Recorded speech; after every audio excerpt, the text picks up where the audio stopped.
बिस्मिल्लाहिर्रहमानिर्रहीम अस्सलामु अलैकुम। सऊदी इन्फो यूट्यूब चैनल में आपको खुश आमदीद कहते हैं।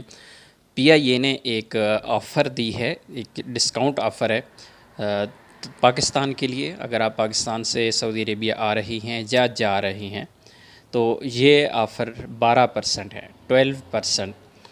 यानी आपकी अगर टिकट 1000 रियाल की है तो आपको उसमें 120 रियाल बचेंगे। अगर 2000 की है तो 240 रियाल उसमें ऑफ़र होगी। और इसी तरह 12% ही आप लोगों को वज़न में डिस्काउंट दिया गया है कि आप एक्स्ट्रा वज़न लेकर जा सकते हैं। और ये ऑफ़र 1 रबीउल अव्वल से लेकर 12 रबीउल अव्वल तक रहेगी। आप अगर 2 एयरपोर्ट्स हैं, ये सिर्फ 2 एयरपोर्ट्स के लिए ये ऑफ़र है, तमाम एयरपोर्ट्स के लिए नहीं है।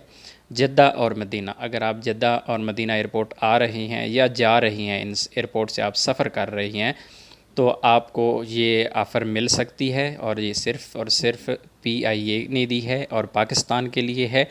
आप पाकिस्तान सफ़र कर रहे हैं या पाकिस्तान से आ रही हैं जद्दा और मदीना एयरपोर्ट से, तो आपको 12% सामान भी ज़्यादा आप ले जाने की यहाँ पर सहूलत दी गई है और 12% आप लोगों को डिस्काउंट भी टिकट की कीमत में मिलेगा।